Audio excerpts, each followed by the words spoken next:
Hello, everyone, and welcome to our webinar, The Tech Effect, Discover a Simple Solution that thousands of organizations are using to grow membership in today's world.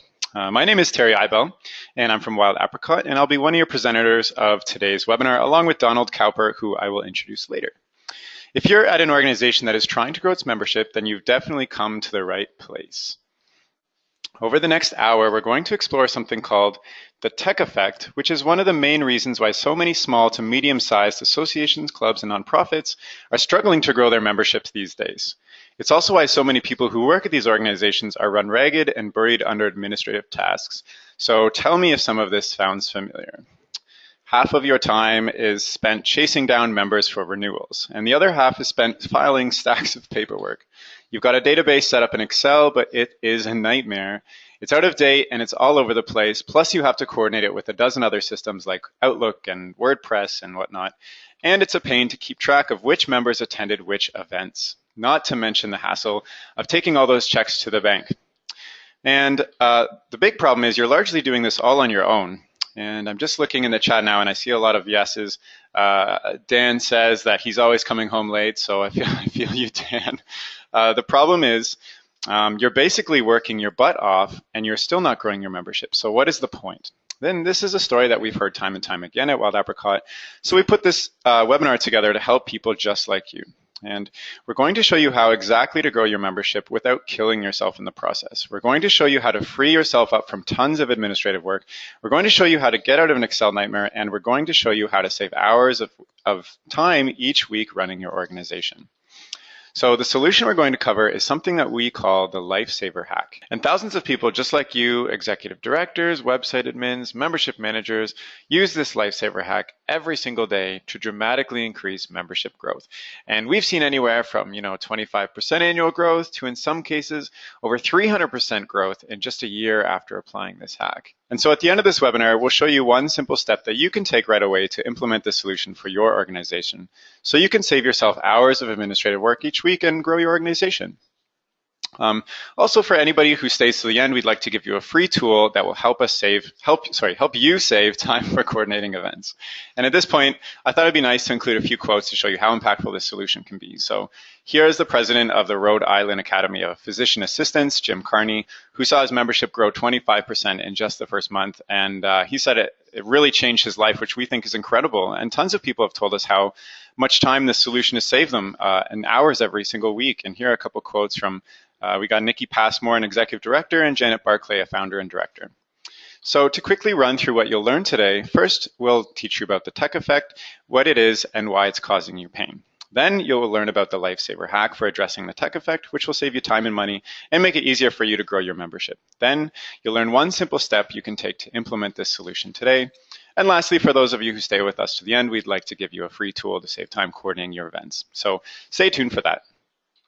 Okay, now I'm interested to know where everybody is joining us from today, so please type your city into the chat and what your role is at your organization, and we'll say hi. So we're from Toronto, which is just right here, and I can see we have Mary from Winnipeg, Pam Winnipeg for 2, and we got Cheryl from Miami, Amanda from Texas, and she's a membership development manager. We have Janice from Spartanburg, Vicky from Kansas City, and a lot more coming in. We got Lori from Guelph, Ontario, Tom from Gloucester, Tracy from Pittsburgh, and I can't even keep up with all of these. So hello, everybody, and I'm so happy to have such a diverse crowd joining us today. And I know that what we're going to cover is going to help a lot of you out. So now, as I mentioned before, my name is Terry Eibel, and I've been with Wild Apricot for over a year now. My background is in marketing analytics, and I've worked with dozens of experts on how to run a successful membership organization. One of my specialties is actually technology and how technology can help you solve problems and thrive in an ever-changing environment. And you might have actually read one of the articles I've written on our website or even attended one of the past expert webinars that I helped create. And I'm also here with Donald Cowper, who will present today's webinar with me. We're both on the content team here at Wild Apricot and co-developed this webinar together. And before joining us, Donald had a long career as a coach and consultant to entrepreneurs and leaders. He's also the author of several best-selling business books, which you can see here. And one of his specialties is using stories to educate and inspire. So today we're actually going to explore the tech effect and the lifesaver hack by sharing an inspirational story about an executive director we've actually worked with. So we're over 10 years old now here at Wild Apricot, and we work with over 50,000 membership managers to help them run and grow every type of membership organization you can think of, from associations to nonprofits and clubs of all varieties. And in fact, helping people like you grow your membership is one of our missions. So, well, it is our mission. So that's why we're putting this together for you. And for 3 years in a row, we've been the #1 rated membership management software solution on the market. And before I pass the mic over to Donald, I want to let you know that we'll provide a copy of the slides and recording at the end. And also at the end of the webinar, we'll hang around for a few minutes to answer any questions you have. So we really hope that today's story connects with some of you and some of the struggles you're going through as you try to grow your membership. We also hope that you'll be inspired to make the same successful transformation that the hero of our story does. I should also add that although our story focuses on a particular professional association, the lessons you'll learn today apply to any membership organization, whether you're running an association or a club or a nonprofit, and anything really in between. So now let's begin. Donald, I'm passing the mic on to you. All right, thanks, Terry, and hi, everyone. I'm really looking forward to spending the next little while with all of you. And as Terry mentioned, the story I'm going to share today is based on the executive director of an association we know. We'll call him Ray. And I'm going to spend the first little while going into the problems and challenges that Ray faced. And that's so that when we get to the solution part of the story, the Lifesaver Hack, you'll be able to see exactly how and why it works so well, so you can make it work for your particular situation. We met Ray, who's a sports massage therapist, last year after he had become the executive director of a state's sports massage association. But I want to backtrack to just a year earlier when Ray was a volunteer. At that time, Ray noticed something worrisome about his organization. After 2 decades of steady growth, membership had begun to slump, staying flat at around 650 members. And that really worried Ray because he cared so much about the association and what it stood for, and he didn't want to see it struggle or die off. As Ray saw it, growth had fallen off because the association had dropped the ball on what had been the heart of the organization's real value, personal relationships. Ray knew that personal relationships, the ones that the members had, with themselves and with the board, had always been what people cared about most. He saw personal relationships as the glue that held the association together. In fact, it was the thing that had attracted Ray to the association in the first place, and it had always been, in Ray's mind, the thing that inspired, all the members to spread the word about the association, and that's what brought in new people. So Ray stepped into the executive director role with a plan to revive the association by bringing back a focus on personal relationships. But, of course, as you know, the first thing you have to do when you take on running an organization is to learn the ropes. And for Ray, as I'm sure you can imagine, that was a bit of an eye-opening experience, because he basically discovered what Terry beside me had just mentioned a few minutes ago, and that is how much work it is to run an association. And that's because in his extra time, he had to learn the association's various systems, like their Excel database. That was a huge nightmare. The email program they used, which was always a hassle, pasting all the contact info in every time. And then learning how to file member and event registrations. That was lots of paperwork. He also had to figure out how the organization generated revenue, which mostly came from checks for member dues. So Ray found himself always running to the bank. But the worst part of this role was that it largely was a one-man show. The board could help with some things, but the full brunt of the admin load kind of fell on Ray's shoulders. So that was a lot for him to swallow. But once he kind of wrapped his head around that, he began to focus on growing the association with a strategy focused on personal relationships. And there were 2 main ways Ray planned to do that. First was with personal phone calls and with events. And I just quickly, chat about them very briefly to give you paint the picture for what Ray was involved with. His plan with the phone calls was to get on the phone with every new member as soon as he received their registration form, which they had typically sent in by mail. And he got on the phone with them because he wanted to get to know them better and start building personal rapport. He also wanted to call every existing member that didn't renew on time to reconnect with them and to encourage them to send in their renewals. Of course, this would mean a lot of calls, and Ray still had his practice to run and a family he wanted to spend time with. The good news was all the board members loved the idea of reaching out to people like this and had agreed to share in making the calls.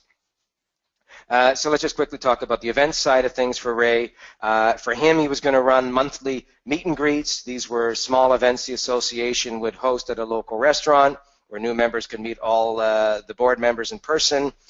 He also planned to redesign the association's quarterly conference to focus on relationship building. These new conferences would include things like icebreakers, a buddy system to pair new members with older members, social events afterwards where everyone can network, things like that.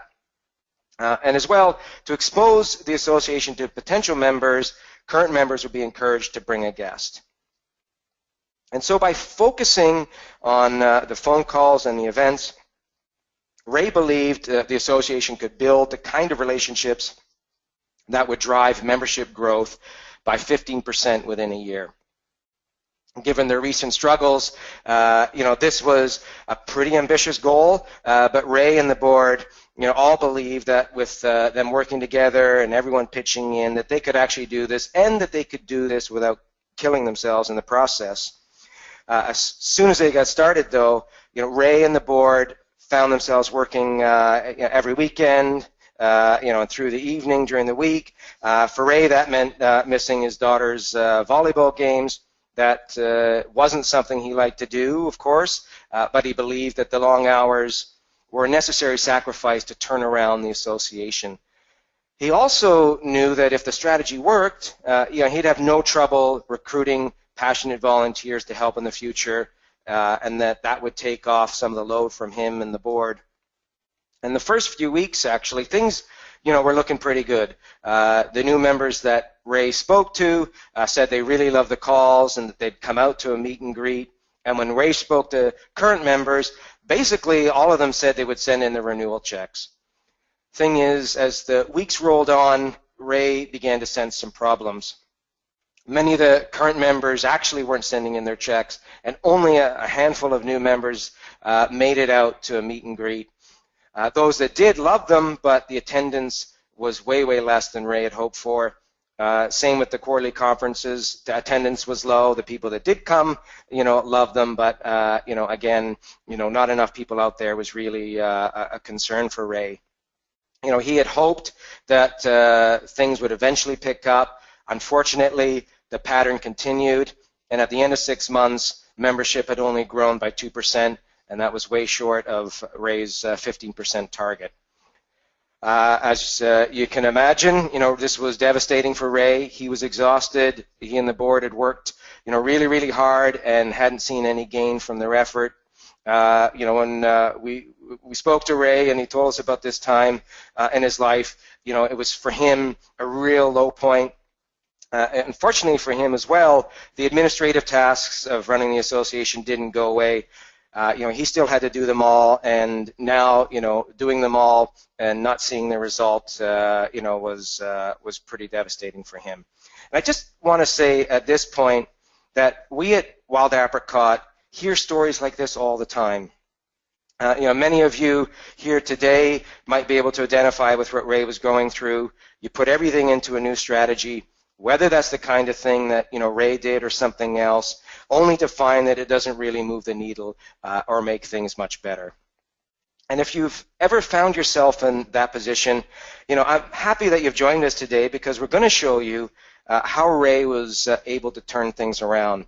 And in fact, as you'll see, the problem for Ray wasn't that his strategy was wrong. The problem was that, it was how he tried to execute it. So I'm excited to move on and share the rest of Ray's story and to tell you, the thing that cracked things open for Ray basically lay in finding out what the root of the problem was.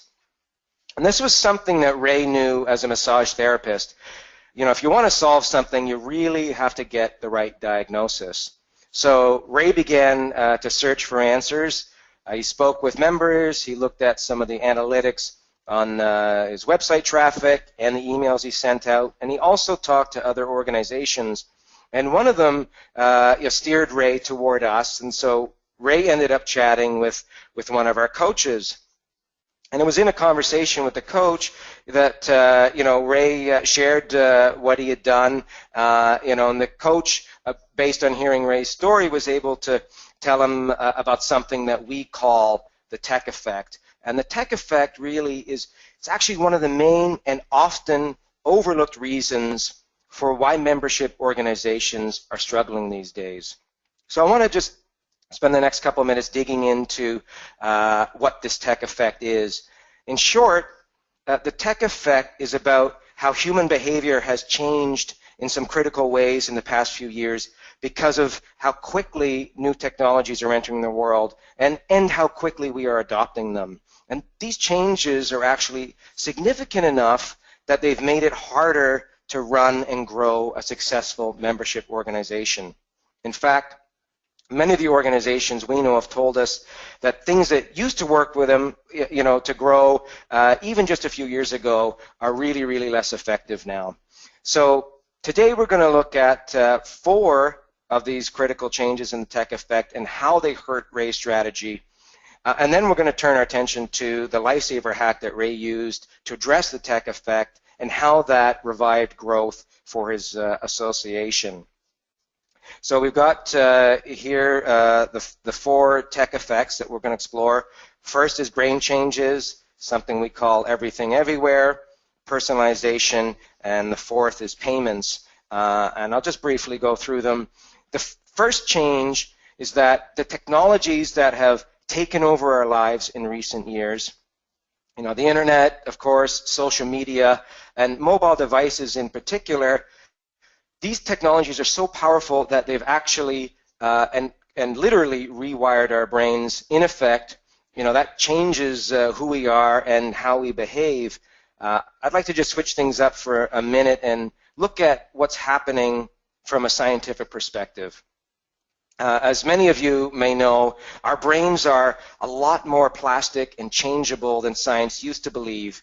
And this neuroplasticity means that our brains change according to the environment that they are in. And because most of us now live in a world where we are constantly bombarded by technology, whether that's emails, text, social media, you name it, our brains have adapted to this hyper-connected environment. And Nicholas Carr, you see the cover of the book there, The Shallows, What the Internet is Doing to Our Brains. This is a book that he wrote, and he's done extensive research on how these technologies have reshaped our brains. And in short, as he says it, the picture is troubling. And that's because when we're constantly distracted and interrupted, our thoughts become disjointed, and our memory's weaker, our attention span's shorter, and these things show up on scientific tests. The big problem, as Carr, who you can see here, also writes, is that it will be one thing if the ill effects went away as soon as we turned off our computers and mobiles. The thing is, they don't. The cellular structure of the human brain adapts to the tools we use, and these changes shape the way we think even when we're not using the technology. And that's quite a disturbing result. By the way, these changes aren't just happening with the younger generation. Adults of all ages are exposed to these kind of technological factors. The Pew Research Center found that almost as many adults aged 30 to 49 own a smartphone as people between the ages of 18 and 29. That's right. 86% for the first group and 83% for the second group. That's no real difference.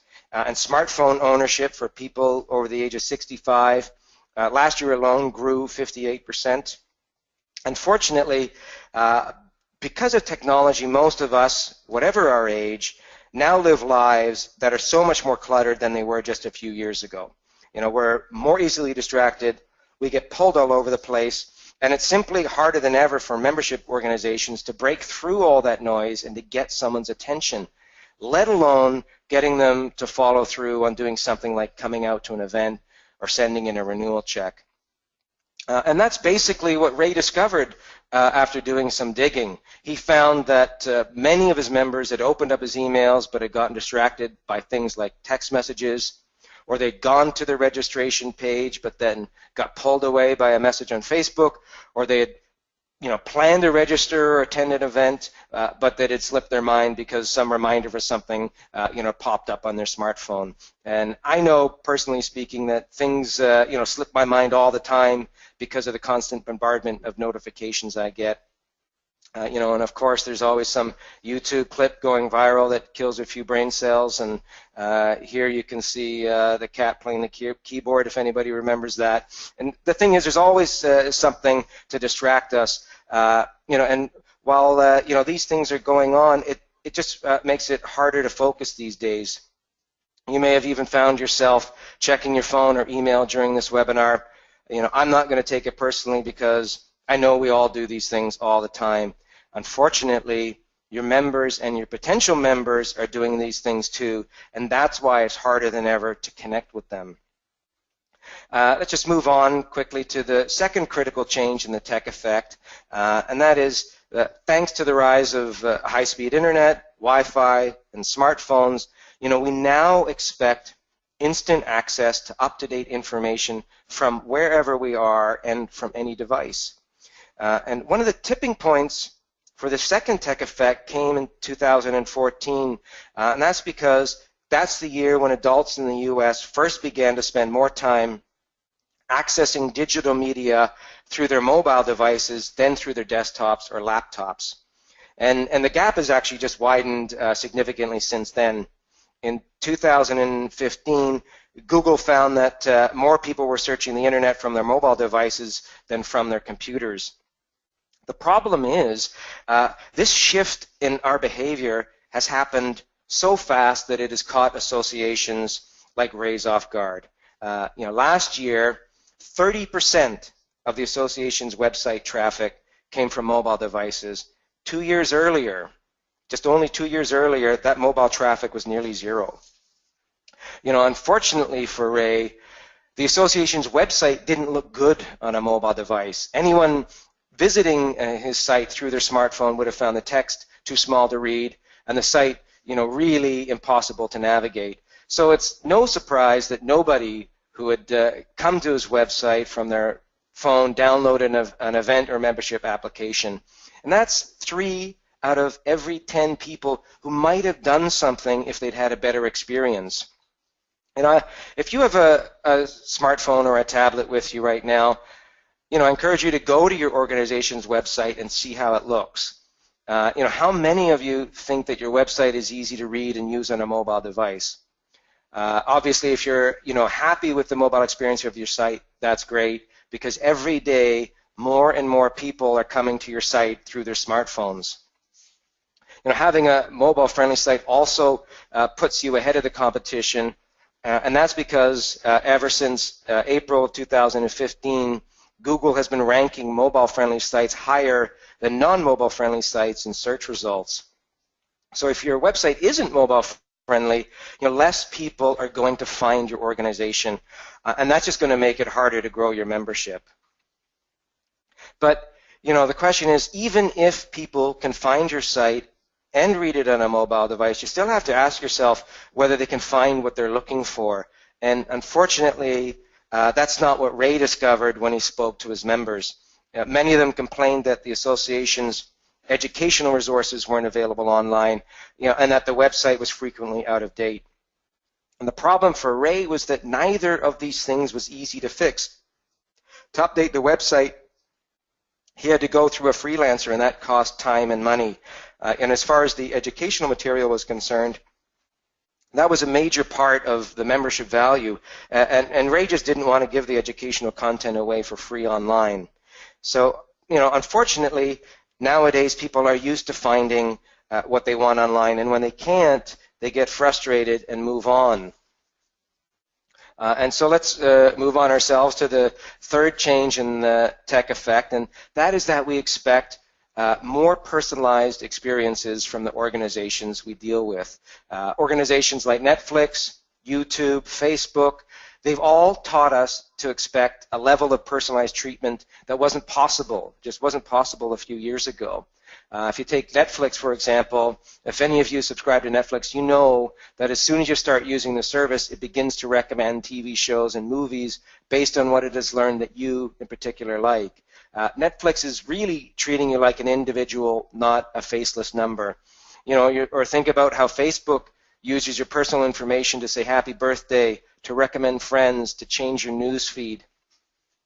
And the thing is, we now carry this expectation of greater personalization around with us when we interact with the businesses and organizations who are trying to attract us. For example, a study by Accenture here has shown that 73% of consumers prefer to buy products from companies that personalize their experience. And a study by Experian Marketing Services found that people open personalized emails 29% more than they open emails that aren't personalized. Plus, they click on a link in a personalized email 41% more. That means, something as simple as, me receiving an email that says, "Hi, Donald." I'm way more likely to open that and to take action, and I can tell you that that's certainly true. So what did this mean for Ray? Well, on the one hand, it shows that Ray's intention to focus on building personal relationships was on the right track. But if we dig a little deeper into how he tried to execute this, we can see where he ran into trouble. When Ray invited his members to the quarterly conferences and to the meet and greets, he sent the same email message to everyone. And you can actually see the email here on the screen. There's nothing wrong with the content of the email, but as you can see, it's not addressed to anyone specifically. And unfortunately, when you take this kind of impersonal email blast approach these days, people tend to feel like nameless, faceless numbers. And as Ray discovered, that's not what you want if you're hoping to increase attendance at your events. People expect you to have a deeper knowledge of who they are. And if you don't deliver that online, you're going to struggle to bring them out to your events where you can build meaningful relationships with them in person. Another area where Ray fell down was that when he or the other people on the board were speaking with members, they weren't keeping a record of the personal information that they were learning. Sometimes they tried to share that whenever they could, but basically they were losing a ton of valuable member data. And as Ray once told us, there were a few embarrassing times when a member had said, "I thought I already told you guys that." The root of these issues, of course, was that Ray's association relied on an Excel database to keep track of member data. And there's just no way that you can use Excel to support a personalization strategy, without obviously having to spend hours manually updating and manipulating it. And I mean, Ray, when we met him, his database was all over the place. There were at least a dozen different versions floating around in emails between him and the board. 20% of it was out of date. They had tabs and columns everywhere. And there was no easy way to export the data and email it to members or share amongst the board. I mean, this Excel database was basically a nightmare, as Ray had put it. The final change in the tech effect is that we have passed a threshold in the last few years where more than half of us are paying for things online, like memberships and registrations. In the last decade, online sales have shot up over 500%. And by 2014, over half of those purchases, over half, were made from a mobile device. People are trusting technology a lot more with their money, and this shift to online payments has just been massive. Unfortunately for Ray, this shift hurt membership renewals and event registrations because in order to renew or register for a quarterly event, someone had to download a form from the association's website. They had to print it out, mail it in with a check, or they had to bring cash in person. And asking someone to go through these steps a few years ago, that wasn't such a big deal, but it is nowadays. Many of us barely use checks these days. In fact, as of 4 years ago, the Federal Reserve's Cash Products Office found that the use of physical checks had dropped in half. The bottom line is most of us expect to complete a transaction online, to fill out a form online, and to pay online. And a growing majority of the population gets frustrated when they're asked to complete any step offline. And that's exactly what Ray had found out. After talking to some of his members, he found that many of them had, they'd been excited about the new conferences, they'd wanted to come, but just said it was too much of a hassle to complete the process. Some people said they had misplaced the forms or they couldn't find the checkbooks. Others just, couldn't be bothered altogether. So, if the only option you're giving is checks, you're cutting out, a large population of people. So this brings us to the end of the 4 tech effects, and I just want to quickly summarize them. And here they are. Again, you can see them on the screen. The first is that exposure to technologies has rewired our brains. With all the clutter in our lives, we are a more distracted and forgetful population than we were just a few years ago. And that's made it harder for membership organizations to get someone's attention and to get them to commit to things. The second critical change is that we expect access to up-to-date information wherever we are, at any time, and from any device. So if people are coming to your website from a mobile device and they're finding it hard to read or navigate, and if they can't find what they're looking for, they're just going to get frustrated and leave. And you're basically pushing these people away instead of bringing them into your organization. And the third way technology has changed our lives is that we now expect a higher level of personalization from the organizations we deal with. We essentially want to be on a first-name basis with the organizations we belong to, and we want them to tailor our experience based on our individual interests. And lastly, we're paying for things online, and many of us don't bother completing the steps of a transaction if we're asked to do something offline, like download a form or write a check. And so basically, together, all of these changes were making it harder for Ray to successfully run an organization using the old way of doing things. I can tell you that I recently joined a new tennis club because I was getting more and more frustrated with my old club because their website was always out of date, and I had to pay for everything with cash or checks. So I decided to join a new club that lets me pay for everything online, and I'm really loving it at this new club. And obviously, for organizations like my old tennis club or for Ray's association, one of the big problems with the tech effect is that these changes in our behavior have happened so fast.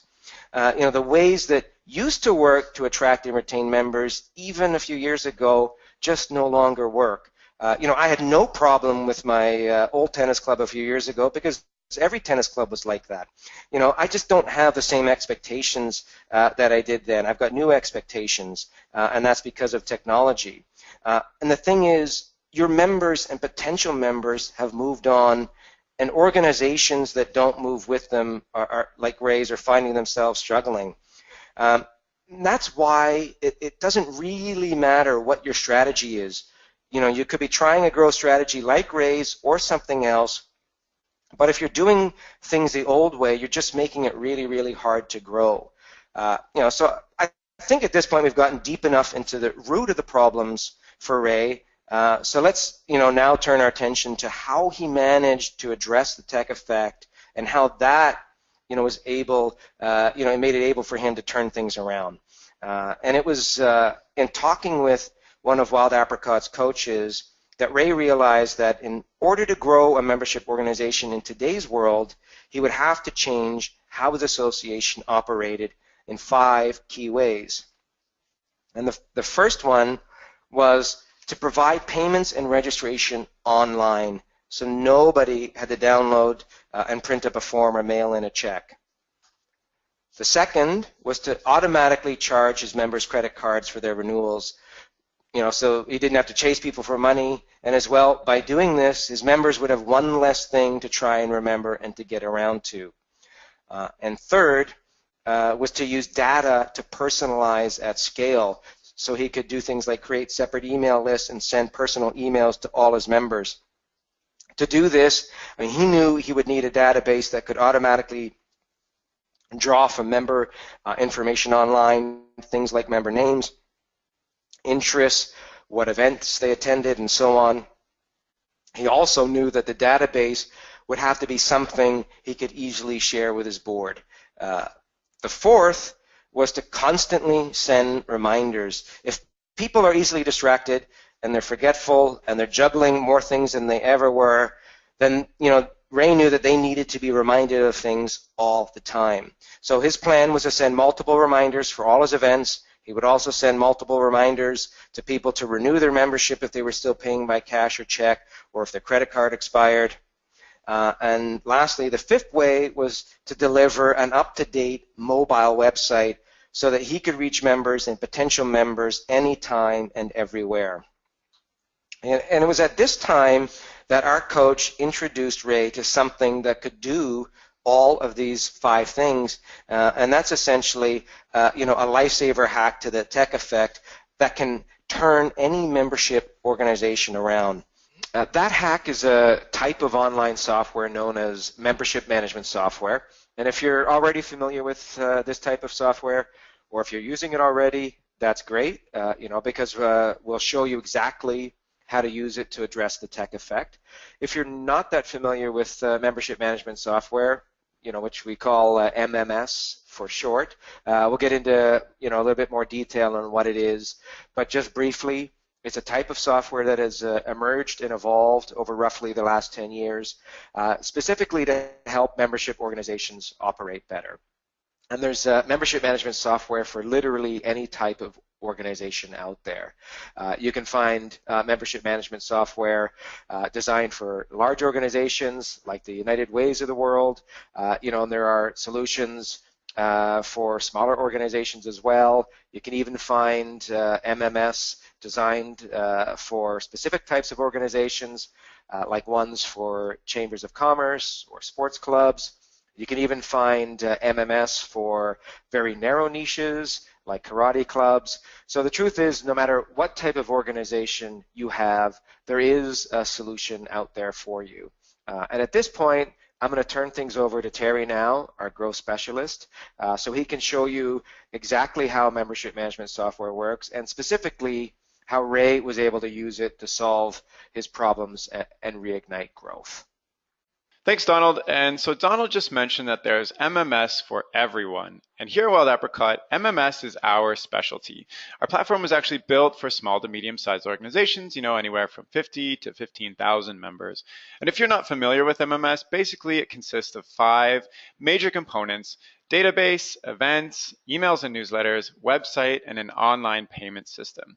And to show you how this all works and is integrated to help you combat the tech effect, I'm going to jump into Wild Apricot's membership management system because it's the one I'm most familiar with. But if you're using another product, hopefully you're able to do these same things I'm going to cover. And also, if you have any questions as I go through the software, just ask them in the chat window. One of our membership coaches is going to come on the end of this webinar to help answer any question you have. So right now, I'm just going to show you how easy it is to use by going through how Ray used it. So I've already set up this example website here based on Ray's organization. And this was built really just in seconds from choosing a pre-built theme from Wild Apricot and then editing all the auto-populated fields. So here you can see that we have the home, the join us, the events, news, contact, members, members only area, and you can have any amount of pages and tabs that you like. And once you have this all set up, you can just simply import your Excel database if you have an Excel database. And in about 10 hours or so, or even in a day, you can have all your payments, membership levels, educational content for members only, and familiarize yourself with the system and database all done by the end of the day. So as I said before, membership management software consists of 5 major components, and the first one is the ability to accept online payments in a seamless experience, just like Donald said. So I'm going to show you what a potential member would see by going to the sample registration form here, which is under this Join Us page. And Here you can see that I've set up 2 different membership levels, and is all a new potential member has to do is choose which level they'd like to register for, and then when they click next, they'll be taken to a page that asks them for all their information, and then they'll be allowed to pay by either credit card or PayPal. And once they input all their information, such as their name, their email address, their interests, etc., the database on the back end will all be updated automatically as soon as they click register. And what's great about the system too is that as soon as they register, they'll be sent an invoice automatically. And you can also have an introductory email sent to them as well, welcoming them to your association or organization. And even though I just have 2 paid membership levels here, you can have as many as you like. You can also do free levels. It's for guests or friends of your association. And I should just mention that it's easy to share any of the information that you collect here with anyone on your board. They can be given admin access to the whole system very easily. And as soon as Ray set this up, he got 10 new members within the first week, which was actually a record for his association. And 2 of them had actually come from mobile, which he had never gotten before. So he also, for his current members, he also sent an email inviting them all to renew their dues online automatically. And what he found was 90% of his current members actually chose that option. And even those that didn't had a higher rate of on-time payments because he was sending those reminders. And this same easy system for online payment processing also goes for events, which is the second major component. So I'm just going to click on the events page here. And here I have set up 2 sample events. And so here I have the quarterly conference. And when somebody goes to register, they will be taken to a registration form, which can have any number of fields that you like. It can include their name, their email address again, you can go as deep as you want. You can ask them what kind of meal they want, if it's vegetarian, if they're bringing a guest, where they want to sit, and et cetera, et cetera, et cetera. And the great thing about that too is that all that information is collected in the back end in the database, and it's updated as soon as they register. So if they wanted a vegetarian meal, that will go right into their information. So you don't have to manually go to Excel and fill that all out because it's all updated automatically here. And a great thing about this too is the email reminders and confirmations. So when somebody registers, an email confirmation will immediately go out to them as well as an invoice for their payment. And you can even select to send them automated reminders before the event so that it will remind them to come to your event. And you don't have to do that manually at all. You can have that all set up just once. And then every time somebody registers, all that will happen on the back end on its own. So when you do log into the backend, you can actually go into your events and see which members registered and which paid. And we also have a free app that you can download, and you can actually go to your event and check in members just by tapping on their name within the system on the app, and make updates and registrations there at the actual event just from your phone instead of having a computer or something like that or paperwork. And so Ray actually did this for his next quarterly conference, and he had tickets sell out by the end of the month, which we think is great, and that's a common story that we actually hear. Plus, Ray had an advanced cash flow of over 10 grand from the instant online payments. And the same went for his meet and greets too. He saw a big increase in those as well. And so I'm just going to log into the back of this organization that I've already set up to show you how everything works. So here I'm going to log in. I've already have my information remembered, so just log in here and then go to the admin view. And the third thing I want to show you is the contact database, which is a searchable and up-to-date member database that collects all your user information from any browser, really. And so here I'm in the admin side, and whenever somebody registers for membership or events or anything, their information will show up right into this list, and you can easily go into anybody's profile. Obviously, this is a fake person, and you can see all their information is set up right here. This is where you would have all their interests. I mean, I didn't go crazy. I just asked for their name, email, phone number, etc. I made notes on where I met this person, for who they are, etc. And you can go into their membership, see which events they attended, if they've given any donations. All their information is here in this really easy to use searchable database. And because Ray didn't have to update his Excel database manually anymore, he was actually able to cut out half a day's work every week, he told us. So this also goes for events and even emails. You can search your members by their membership level, event attendance. Everything is in the advanced search here, or any other option that you really want to. And this database does everything automatically, like I said before, so you don't have to do any work. So The fourth major component is the emailing system, which integrates with this database, which is really great because you don't have to copy and paste email addresses anymore into Gmail or Outlook or whatever you're using. Because with this system, you can easily create lists from your members and then send out newsletters and email blasts automatically. So I'm just going to go to emails here, and I'm just going to click compose an email. And now we're in the email wizard. And so here you can see we have quite a few templates for newsletters and emails that you can send, and they're all professionally made, and they're really easy to manipulate. So I'm just going to actually just choose the simple one just to give you a basic example. And here we are in the draft. And I'd like to show you draw your attention to these fields right here. So the contact first name and contact last name. And this is how you can personalize and also scale your personalized information for your emails, because when I go to preview, what this is going to do is this is going to auto-populate with each of your members' names and last names. So if I go here, it recognizes that this is me, so it just puts my name in here. But when, say you could send this out to 500 members and they will each receive their own name instead of just a generic message. And you can even do that in the message itself. You can put in these custom fields to talk about their specific interests or a number of things. So this is a really great way to scale personalization of your communication.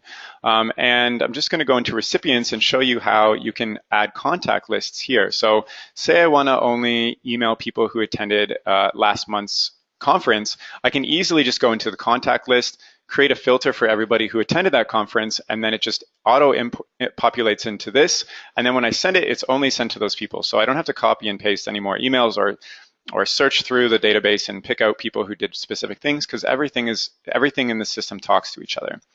And the final thing I wanted to mention is that you can actually track and view the open and click-through rates of your emails, so you can see how many people are opening your emails, and you can get better at writing different subject lines or email copy in the body and see how many people are clicking through and which people are even clicking through. So Ray started personalizing his emails like this, and he saw an immediate increase of 20% in the number of people opening them, which actually led to more people coming out to his events, which he sold out in the first month, as I said before. So he also set up a 3 email reminder system within this database that would automatically be sent out for each event, and that led to a 35% increase in event attendance over his previous events too.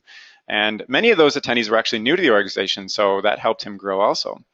He also set up these 3 email reminders to go to people who chose to renew monthly or by check or cash. And even online, and on-time renewals went up for him for over 40% as well. So I'm just going to click out of here and show you the 5th major component of the website, of the system, which is the website.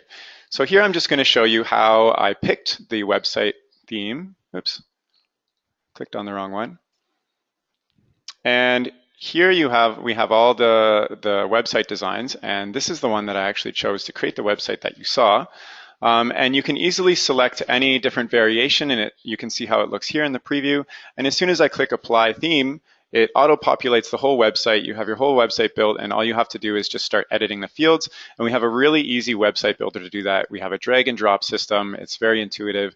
And within the afternoon, you can have your whole website set up. I mean, you can put a home page, a new page, a join page, a blog page, a user forum, Facebook feed, a member-only area, et cetera, et cetera. You can go wild, really. And with Ray, he and the board were able to make their updates all themselves, which cut out the need for the use of the freelance designer, which Donald mentioned before, because now they could make all the updates themselves, and that saved them a couple $100 every quarter. And the last component of the system is that everything is mobile. And so here I just want to draw your attention to this little phone here. You can see how it populates when I look at a different theme.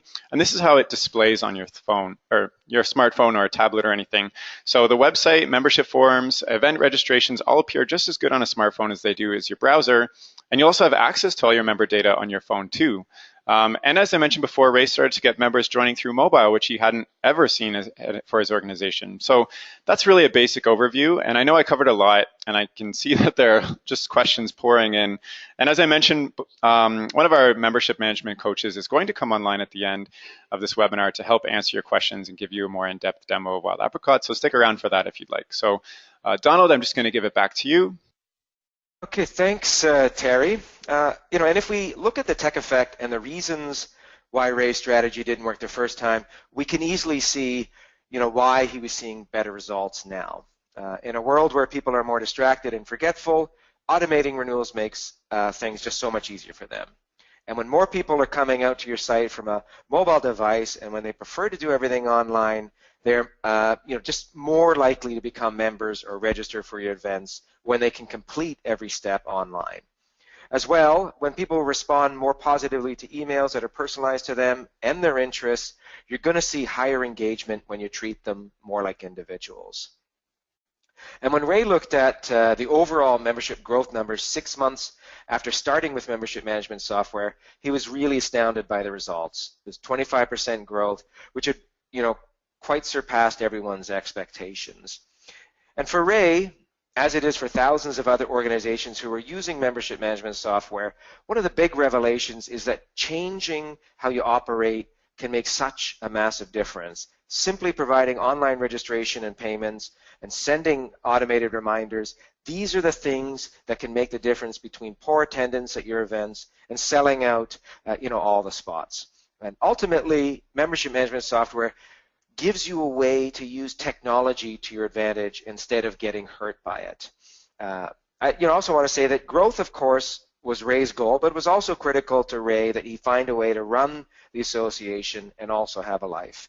And because membership management software automated so much for him and created so many efficiencies, Ray was able to find the time he needed for everything that mattered to him, like running his business and seeing his family. And while Ray's story is only one story, it is a story we hear pretty much on a daily basis. Associations and clubs and nonprofits are discovering membership management software, and it is changing their lives. Thank you so much, Donald. And we're nearly at the end of our webinar now. So a big thank you to everyone for sticking around. We still have to give you our free tool for saving time coordinating your event, so stay tuned for that. And one of our coaches will be on the call in just a few minutes to help answer your questions. So please keep typing them in the chat. We'll get to them soon. Now, I'm not exactly sure why you showed up here today. It may be that your organization is in a slump like Ray's was. It could be that you're growing, but you're not at the level you'd like to be. Or it could just be that you came for some new tips on how to grow. But if you identify with Ray's story at all, and if you think membership management software can help you like it helped Ray, I'd like to encourage you to find the right membership management software for your organization. As I mentioned earlier, our software is specifically designed for small and medium-sized organizations. So if your organization is within that range, I want you to know you can try our software for free. I'll show you how to do that in just a minute. In the meantime, some more information about Wild Apricot that you might like to know. We're the #1 membership management software on the market, and over 50,000 people, everyone from webmasters to founders, from board members to membership managers, use our software every single day to run their organizations that affect over 5 million members. That's the population of the entire metropolitan area of Atlanta, Georgia. And every one of these organizations has a story of how membership management software has changed their lives. And we hear them really on a daily basis. One story recently came to us from Gary Rubens of the Ski Club of Washington, D.C. And for years, Gary had to promote his events months in advance because registrations and payments came in so slowly due to their highly manual process, which was very similar to Ray's actually. And this created cash flow problems because the club had to place down payments on flights and lodgings far in advance to confirm their trip. But this summer, Gary started using Wild Apricot's membership management software and switched to an online form and an online payment process. And within about a month of promoting the club's upcoming winter trip, it was completely sold out and the club's cash flow increased by 18 grand, allowing Gary to cover all his deposits really. And as Gary put it, this is by far the earliest we have ever sold out on a ski trip. Our president and board were also tremendously impressed. And here's what Marvin Hancock of the Return Peace Corps Volunteers of South Florida had to say. Growth shot up for him as soon as they made the switch to Wild Apricot. And lastly, here's a quote from Chris of Infant Massage USA to tell you how much time it saved her. You can find many more stories like this on review sites of Wild Apricot, like Capterra, where we're actually ranked the #1 membership management software on the market. And we're committed to keeping it that way because every single month we invest over $250,000 in product development to make our software the best on the market, allowing you to stay ahead of the tech effect. And as I mentioned, you can try our software for free for the first 30 days that you use it. You don't have to give your credit card information or anything else at all. So I'd like to encourage you to start a free trial now. Like I said before, Ray started his free trial and was able to set up his whole organization on a Wild Apricot in just a few hours. And if you need help doing so, we have dedicated coaches available to just hop on a call anytime and take you through the steps completely free of cost. If you'd like to receive a call from one of our coaches, just type your phone number into the chat and I'll make sure one of these coaches gets in touch with you. So I'm just pasting the 30-day free trial link in the chat box right now. And every single day we have over 50 people start a free trial. So you can be one of them. It's just super simple to sign up. Just click the link, you'll be taken to the page and just enter your email and you can start building your organization in Wild Apricot just like Ray. So by the end of this afternoon, you could have your whole membership website set up with an online registration, recurring payments, and a clean searchable database. Just imagine the amount of time Wild Apricot will save you if you never have to work in Excel or process paperwork ever again. And I'll be sending out an email with the recording of this webinar just so you know shortly. And as promised, for sticking around till the end, I'd like to give you our ultimate event planning checklist. Since we talked so much about running events, I thought this would be really handy for you. I'm going to paste that link into the chat box right now. So there you go. And you don't have to sign up for it or anything. Just click the link and you'll get it. It really just encompasses everything you could ever need to remember or plan for an event. And that's really all for now. If you have any questions, we're going to get to them finally. So thank you for sticking around. For everybody else who didn't have questions, thank you for attending. And make sure you sign up for a free trial. Thank you and take care, everybody. Okay, now let's get to some questions.